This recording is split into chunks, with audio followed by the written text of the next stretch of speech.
Hey there, you ready to dive into some amazing Scottish walks with me today? Absolutely. Always happy to talk about walks, especially Scottish ones. Well, you're in luck because I've got this Love Scotland newsletter here, and it's got some real hidden gems. I mean, sure, it teases 7 stunning walks right off the bat, which, okay, we've all seen those lists, right? But this isn't just about ticking off famous landmarks. You're right. It's smart how they've woven in both well-known spots and places you might not have heard of.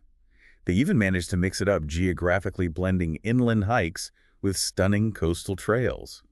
It's a good reminder of how diverse Scotland's beauty really is. Exactly. So, of course, they mentioned the Glenfinnan Viaduct Trail, which, let's be honest, who isn't picturing that iconic Harry Potter scene right now? A classic for a reason. But then you've got places like the Querrig Abhail, the Lost Mm. Valley in Glencoe, which is just begging to be explored. All right.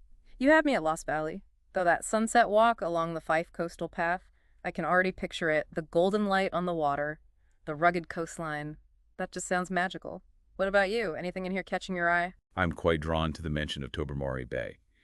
It's that charming, colorful harbor you often see in photos, just bursting with character. And here's what I love. It's not just about the walks themselves. This newsletter is packed with little cultural nuggets that make you feel like you're already there. Absolutely.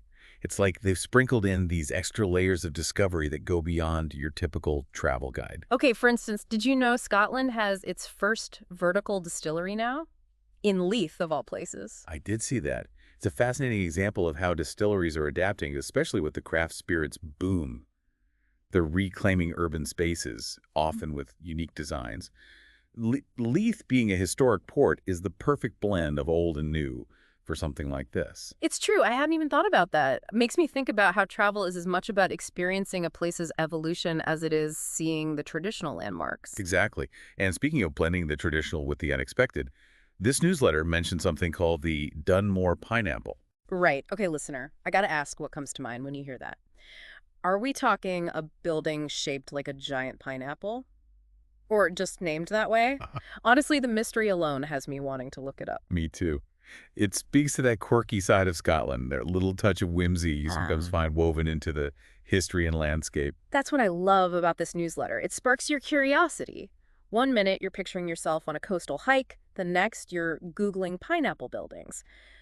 But it's not all quirky architecture and mysterious landmarks. They also delve into some of Scotland's most breathtaking natural wonders. So they do a great job of highlighting the sheer variety of landscapes. You've got the rugged drama of the Old Man of Hoy, this incredible sea stack rising out of the ocean, and then something completely different like the historical Dunfermline Abbey. Oh, right. And that ties into their top 10 places to visit in Dunfermline section, doesn't it? It's like they've woven a whole tapestry of experiences around these walks. Exactly. You're getting multiple entry points into exploring a specific region, which I really like. Yeah. Speaking of Dunfermline Abbey, I have to admit, I had to brush up on my Scottish history for that one. It's the final resting place of several Scottish monarchs, which just adds another layer of intrigue, don't you think? Absolutely. It's a good reminder that these places aren't just pretty to look at. They're steeped in history and stories. And speaking of immersing yourself in Scottish culture, this newsletter doesn't forget about the food. Right. The Scottish Food You Will Love section has me ready to book a flight just to try it all. It's essential, isn't it? Food is such a big part of experiencing a new place. And they even tap into that fear of missing out with the section on top experiences in Scotland likely to sell out. So smart. They know how to pique our interest and get us planning that trip. They do. You know, we've covered a lot of ground today, from stunning landscapes to historical sites, quirky architecture, and even delicious food. It really speaks to the richness of a Scottish adventure. It does. This deep dive has me itching to pack my bags, and you know what? I think I'll start by checking out that Love Scotland newsletter myself. Me too. It's a great reminder that there's always something new to discover, even in places we think we know. So true. And on that note, we'll leave you with this thought. What aspect of Scottish culture are you most curious about? Is it the history, the food, the music? Let us know. And until next time, happy exploring.